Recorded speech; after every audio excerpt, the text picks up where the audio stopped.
Israel Gaza பிரச்சனை ஓரளவுக்கு முடிவுக்கு வந்துருச்சு அப்படின்னு சொல்லி விவரமாக நாம் நிறைய வீடியோக்கள் பார்த்தாலுமே அங்கேருந்து வரக்கூடிய செய்திகள் இன்னும் அங்கே சிக்கல் இருக்குது அப்படிங்கிறத நமக்கு உணர்த்துகிறது. குறிப்பாக ஹமாஸுக்கு ஏற்பட்டிருக்கக்கூடிய புதிய சிக்கல்கள். ஹமாஸ் தான் இப்போ டோட்டலாக காசா பகுதியை அவங்களுடைய கண்ட்ரோலுக்கு கொண்டு வந்திருக்காங்க. பட் இது நீண்ட நாட்கள் போகுமா அப்படின்னு கேட்டால் இல்லை. எவ்வளவு நாட்கள் இந்த ஹமாஸ் அங்கே இருக்க போகிறாங்க அப்படிங்கிறத இனி இஸ்ரேல் தான் தீர்மானிப்பாங்க. காரணம் இருக்குது, இஸ்ரேல் ஹமாஸை அவங்களுடைய ஆயுதங்கள் எல்லாம் கீழே போட்டு அந்த ஆயுதங்களை ஆம்னஸ்டிட்ட கொடுத்து அவங்க சரணடைய வேண்டும் அப்படின்னு சொல்லி ஒரு டைம்லைன் வைப்பாங்க. இந்த டைம்லைனுக்குள்ளே ஹமாஸ் அவங்களுடைய ஆயுதங்கள் எல்லாத்தையும் கீழே போடணும். அங்கே ஒட்டுமொத்தமாக ஹமாஸுங்கிற ஒரு நெட்வொர்க்கே இருக்கக்கூடாது. பட் அதுக்கு முன்னாடியே ஹமாஸை அழிப்பதற்காக குட்டி குட்டி குழுக்கள், ஆயுதம் ஏந்திய குழுக்கள் தயாராகி வருவதாகவும் அந்த ஆயுதம் ஏந்திய குழுக்கு எதிராக ஹமாஸ் அங்கே போராடிட்டு இருக்காங்க அப்படிங்கிற தகவலையும் நம்மளால் பார்க்க முடியுது. அது மட்டும் இல்லாமல் ஹமாஸ் இந்த மாதிரியான குட்டி குட்டி குழுக்கள் உருவாகாமல் இருப்பதற்காக பப்ளிக் எக்ஸிக்யூஷன்ஸ் அப்படிங்கிறத செஞ்சிட்ருக்காங்களாம். நேரடியாக மக்கள் இருக்கும்போதே, மக்கள் நடமாட்டம் அதிகமாக இருக்கக்கூடிய ஏரியாக்களில் நிறைய பேரை கொன்று தூக்கில் போடுறது. இப்போ இதெல்லாம் பார்க்கும்போது ஒரு பயம் வரும். அந்த பயம் காரணமாக ஹமாஸை அங்கே லோக்கலாக எதிர்க்க மாட்டாங்க அப்படின்னு சொல்லி ஹமாஸ் பிலீவ் பண்ணுறாங்க. ஹமாஸினுடைய இந்த பிலீவ் வர்சஸ் இஸ்ரேலினுடைய அந்த போர் நகர்வு அப்படிங்கிறது எல்லாத்தையுமே இஸ்ரேல் கொஞ்சம் கட்டுப்படுத்தி வைத்திருந்தாலும் இந்த பீஸ் டீல் வயலேஷன் அப்படிங்கிறத இரண்டு பேருமே செய்யாமல் இருக்கணும். அதுதான் ரொம்ப ரொம்ப ரொம்ப இம்பார்ட்டண்ட். புட்டின் அவர்கள், ட்ரம்ப் அவர்கள் இப்படின்னு சொல்லி ஏகப்பட்ட தலைவர்கள் இந்த பீஸ் டீலை ரொம்ப பெரிய அளவில் அவங்க வாழ்த்துக்கள் கொடுத்து வரவேற்றார்கள். அரபுலக நாடுகள் கொஞ்சம் சந்தோஷத்துடன் இருக்காங்க. இது எல்லாமே வெறும் கனவாக மட்டும் போய்விடக்கூடாது என்பதை எல்லா நாடுகளுமே கொஞ்சமாக அழுத்தம் திருத்தமாக எல்லாருக்கும் சொல்ல வேண்டிய கட்டாயத்தில் நாம் இருக்கோம். நான் உங்கள் விக்கி, இது உங்கள் தமிழ் விதை. ஷார்ட்டாக கொஞ்சம் செய்திகள். ராஃபா கிராசிங் அப்படிங்கிறது தான் ரொம்ப இம்பார்ட்டண்ட். காசாவினுடைய இந்த ராஃபா கிராசிங் வழியாகத்தான் எய்டு ட்ரக்காக இருக்கட்டும், இல்லை காசாவை ரீபில்டு பண்ணுறதா இருக்கட்டும், இந்த உதவிகள் எல்லாம் வர வேண்டிய இடம். அப்போ இந்த ராஃபா கிராசிங்கை யார் ஓப்பன் பண்ணணும் அப்படின்னு கேட்டால் இஸ்ரேல் ஓப்பன் பண்ணணும். இஸ்ரேல் அதை ஓப்பன் பண்ணிட்டாங்க அப்படிங்கிற தகவலை கொடுக்கிறார்கள். பட் ஒரு சில ஊடகங்கள் சரியாக இன்னும் அது திறக்கப்படவில்லை, செக்யூரிட்டி செக் அப்படிங்கிறது நீண்ட நேரமாக இருக்குது, எனவே ராஃபா கிராசிங் அப்படிங்கிறது வழியாக எய்டு போகிறதுக்கு ரொம்ப டிலே வருது அப்படிங்கிற தகவலும் வெளியாகி இருக்கிறது. இந்த ராஃபா கிராசிங் அப்படின்னு சொல்லும்போது எகிப்துக்கும் இதில் பங்கு இருக்குது. ஏன்னா ராஃபாங்கிற பகுதி, அதுக்கு அடுத்தபடியாக இருக்கக்கூடிய அந்த எல்லைங்கிறது எகிப்து தான். ஸோ ராஃபா கிராசிங்கை ரொம்ப பெரிய அளவில் கண்ட்ரோலில் வைத்திருக்கக்கூடிய இஸ்ரேல் கொஞ்சம் கொஞ்சமாக எய்டு ட்ரக்கை உள்ளே அனுப்புகிறாங்க அப்படின்னு சொல்கிறது ஒரு நல்ல செய்தியாக இருந்தாலும், இப்படி அப்படியே ஸ்லோவாக அனுப்பிட்டு இருந்தால் அதுவும் ஒரு சிக்கல் தான். ஏன்னா அங்கே இருக்கக்கூடிய மக்கள் எல்லோருக்குமே உதவிகள் தேவைப்பட்டு வருகிறது. நிறைய எய்டு ட்ரக் அப்படிங்கிறது பார்டரில் நிப்பாட்டி வச்சுருக்காங்க. சீக்கிரமாக அந்த உதவிகளை அனுப்ப வேண்டும் அப்படின்னு சொல்லி ரெட் கிரசண்டாக இருக்கட்டும், ரெட் கிராஸாக இருக்கட்டும் இப்போது சொல்ல ஆரம்பிச்சிருக்காங்க. இன்னைக்கு ரெட் கிராஸின் கையில் 4 பிணங்கள், அதாவது உடல்கள் மட்டும் கிடைத்ததாக சொல்லப்படுகிறது. அந்த 4 உடல்களையும் கொடுத்தது யார் அப்படின்னு பார்த்தீங்கன்னா ஹமாஸ் தான். ஸோ இந்த ரெட் கிராஸ் கையில் கிடைச்சிருக்கக்கூடிய இந்த 4 உடல்களை ரெட் கிராஸ் என்ன செய்வாங்கன்னா இஸ்ரேல்கிட்ட ஒப்படைப்பாங்க. நேற்று ஒப்படைக்கப்பட்ட 4 உடல்களில் 3 உடல்கள் யாருடையது அப்படிங்கிறத கண்டுபிடிச்சிட்டாங்கிற தகவலையும் இஸ்ரேல் கொடுத்திருந்தார்கள். இன்னும் ஒரு 18லேருந்து 20 பேருடைய உடல் இல்லாட்டி அவங்க எங்கே இருக்காங்க அப்படிங்கிற கேள்வி எல்லோர் மத்தியிலும் இருக்கிறது. அதற்கான விடை சீக்கிரமாக கிடைக்கும் அப்படின்னு சொல்லி ஹமாஸும் சொல்லி விடை கிடைக்கவில்லை என்றால் அது ஒரு பாலிசி வயலேஷனாக இருக்கும் என்பதும் குறிப்பிடத்தக்கது. அடுத்ததா பங்களாதேஷில் ஒரு ஃபேக்டரியில் ஏற்பட்ட தீ விபத்து, அதனால் உயிரிழந்தவர்கள் 19லேருந்து ஒரு 20 பேர் இருப்பாங்க அப்படின்னு சொல்கிறாங்க.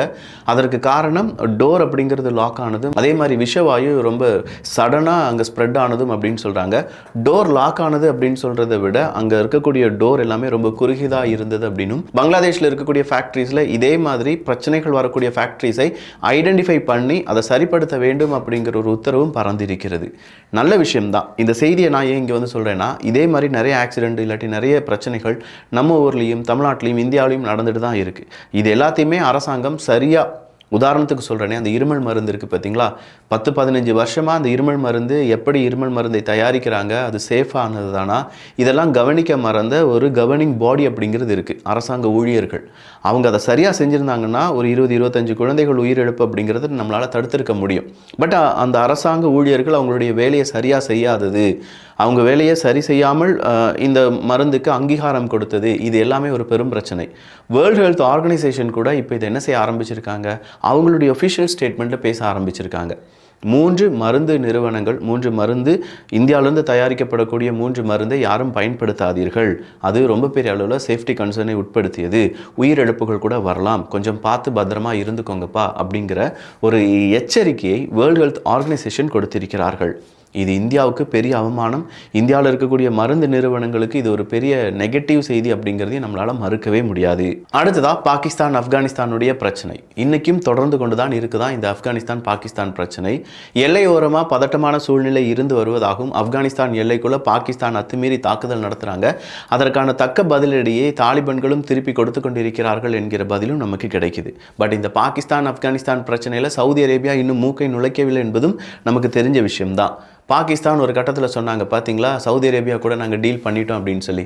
ஆனால் சவுதி அரேபியா பாகிஸ்தானை லெஃப்ட் ஹேண்டில் டீல் பண்ணிட்டு இருக்காங்க. அடே கிராஸ் பார்டர் டெரரிசத்துக்கு சவுதி அரேபியா உங்க கூட கண்டிப்பாக நிற்காது. இப்போ நீங்கள் மோதிக்கொள்வதே டெரரிசம் சம்பந்தமான ஏதோ ஒரு நிகழ்வு தான். அதனால் நாங்கள் உள்ளே வரமாட்டோம், பட் தேவையில்லாத சண்டையை உடனடியாக நிறுத்தினால் ரொம்பவே நல்லா இருக்கும் அப்படிங்கிற ஒரு சஜஷனை சவுதி அரேபியா கொடுத்துருக்காங்க. கிராஸ் பார்டர் டெரரிசம் இல்லாத பாகிஸ்தானுக்கு ஒரு சண்டை இருக்குமா அப்படின்னு கேட்டால் வாய்ப்பே இல்லை ராஜா. இந்தியா கூட பாகிஸ்தான் சண்டை போடுறாங்க. என்ன அவங்களுடைய உரிமையை மீட்பதற்காக சண்டை போடுறாங்களான்னு கேட்டால் இல்லை. அங்கேருந்து தீவிரவாதத்தை வளர்த்து இந்தியாவுக்குள்ளே அனுப்பி வைப்போம். இந்தியா அதை வரவேற்க வேண்டும். தீவிரவாதத்தால் இந்தியா அழிய வேண்டும். இதுதான் பாகிஸ்தானை ஆட்சி செய்யக்கூடிய ஆட்சியாளர்களுடைய மனநிலைமை. அப்படிப்பட்ட ஒரு நிகழ்வு இந்தியாவில் நடைபெறாமல் இருப்பதற்கு நாம் என்ன செய்வோம்? நம்ம இந்திய மண்ணில் கால் எடுத்து வச்சோன்னே டக்குன்னு போட்டு தள்ளிடுவோம். இந்த நேரத்தில் சவுதி அரேபியா பார்த்தியா நீ போட்டுட்டான் வந்து ஏதாவது கேளு அப்படின்னு சொன்னால் ஓட விட்டு அடிப்பான் சவுதி அரேபியா. ஏன்னா நீ கிராஸ் பார்டர் டெரரிசம் செஞ்சு தான் இப்படி அடி வாங்கிட்டு இருக்க மக்கா, இதுக்கெல்லாம் நம்முடைய அக்ரிமெண்ட் சரிப்பட்டு வராது. இதே மாதிரி நீ எனக்கு ப்ரெஷர் கொடுத்துட்டு இருந்தால் அந்த அக்ரிமெண்ட்டை நான் கிழிச்சு தூக்கி தூர போட்டுருவேன் பார்த்துக்கோ அப்படின்னு சொல்லி சவுதி அரேபியா சொல்கிறதுக்கு எவ்வளவு நாட்கள் எடுக்கும்? ஸோ சவுதி அரேபியா கிட்ட உதவிகள் கிடைக்கும், ஆனால் தேவையான உதவிகள் மட்டும்தான் பாகிஸ்தானுக்கு கிடைக்கும் அப்படிங்கிறது இதன் வழியாகவே நமக்கு ப்ரூவ் ஆகுது. நாட்டோவினுடைய சீஃப் இன்னைக்கு உலகமே பதற மாதிரியான ஒரு செய்தியை வெளியிட்டிருக்கிறார். உலகமே பதறும் அப்படின்னா ஒரு போர் சம்பந்தமான செய்தியாக தான் இருக்கணும். அது ரஷ்யா உக்ரைன் போராக இருந்தது என்றால், ஏன்னா இஸ்ரேல் ஹமாஸ் போர் தான் முடிஞ்சிருச்சு. அப்போ ரஷ்யா உக்ரைன் போரில் இப்போ நாட்டோ நாடுகள், நாட்டோவினுடைய நட்பு நாடுகள் நீங்கள் எல்லாருமே ஒன்றிணைந்து ஸ்பீடாக உங்களுடைய வேலையை செய்ய வேண்டும் அப்படின்னு சொல்லியிருக்கார். ரேம்ப் அப் டிஃபென்ஸ் கோஆபரேஷன் அப்படிங்கிறது தான். இந்த ரேம்ப் அப் அப்படிங்கிறது உக்ரைனுக்கு தேவையான உதவிகளை உடனடியாக அனுப்புங்க, உக்ரைனுக்கு தேவையான ஆயுதங்களை கொடுங்க, உக்ரைனுக்கு தேவையான இன்டெலிஜென்ஸ் ரிப்போர்ட்டை சப்மிட் பண்ணுங்க. இது எல்லாம் நடந்தாதான் ரஷ்யா உக்ரைன் போரில் ரஷ்யாவை நம்மளால் தோற்கடிக்க முடியும் அப்படின்னு சொல்லி தான் நாட்டோ சீஃப் வந்து சொல்லிட்டு இருக்கார். ஐயா ராசா, இப்போ தானையா இந்த இஸ்ரேலுக்கு தேவையான உதவிகள் எல்லாம் முடிச்சு விட்டுட்டு அதை போரை நிப்பாட்டியிருக்கீங்க, அதுக்கு முன்னாடி உக்ரைனுக்கு தேவையான உதவிகள்லாம் கொடுத்து ரஷ்யா உக்ரைன் போரை மறுபடியும் வளர்க்க நினைக்கிறீர்களே, இது சரியா அப்படிங்கிற கேள்வியை நாமும் கேட்டுத்தான் ஆக வேண்டும். அடுத்ததா போப் அவர்கள், புதிய போப் அவர்கள் என்ன செஞ்சிருக்காரு அப்படின்னா, காசா பகுதியில் ஆன்டிபயோட்டிக்ஸ் நிறைய மெடிசின்ஸ் நாங்கள் அனுப்புகிறோம் அப்படின்னு சொல்லி அது ஒரு ஸ்டேட்மெண்ட்டாக கொடுத்துருக்காங்க. போப் அவர்கள் இப்படிலாம் ஒரு ஸ்டேட்மெண்ட் கொடுப்பதற்கான காரணம், பல நாடுகள் போப்பே செஞ்சிட்டாரு நாமும் செய்யலாம் அப்படிங்கிறதுனால தான். ஸோ இதே மாதிரி குட்டி குட்டி நாடுகளாக இருக்கட்டும், இல்லை பல நிறுவனங்களாக இருக்கட்டும், காசா மக்களுக்கு தேவையான உதவிகளை செய்வதற்கு தயாராகி வருவதாகவும், சீக்கிரமாக காசாவினுடைய ஒரு கேம்பெயின், அதாவது பல நாடுகளிலும் காசாவுக்கான உதவிகள், காசாவுக்கு நம்ம ஏதாவது பணம் அனுப்பணும் அப்படின்னு சொல்கிற கேம்பெயின்ஸ் எல்லாமே ஸ்டார்ட் பண்ணுவாங்க. அந்த கேம்பெயின் தமிழ்நாட்டிலையும் நடப்பதற்கான வாய்ப்புகள் அதிகமாகவே இருக்கிறது. அடுத்ததாக ஐரோப்பிய ஒன்றியத்தினுடைய எனர்ஜி பாலிசி அப்படின்னு சொல்லும்போது, ரஷ்யாவினுடைய ஆயில், கேஸ் இது எதுவுமே வாங்கக்கூடாது, ரஷ்யா கூட நம்ம எந்த நட்பும் வைக்கக்கூடாது அப்படின்னு சொல்லி தான் இவங்களுடைய புதிய எனர்ஜி பாலிசியை டிசைன் பண்ணியிருக்காங்க.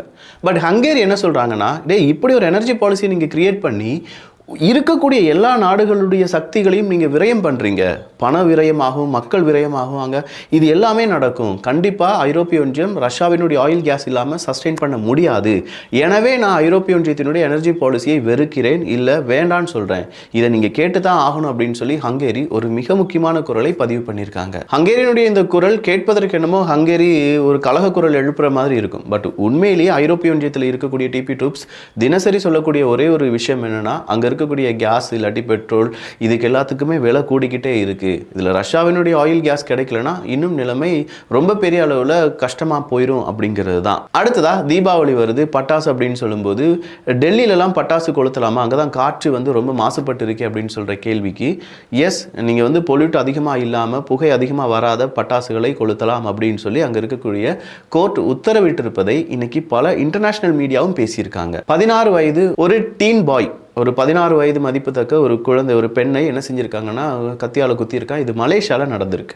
மலேசியாவில் நடந்த இந்த செயலுக்கு காரணம் சோஷியல் மீடியா தான். ஸோ மலேசியாவில் இந்த மாதிரியான விஷயங்கள் நடப்பது இனிமேல் கண்டினியூ ஆகிட்டே இருக்குன்னா அது சோஷியல் மீடியா தான் பேன் பண்ணணும்.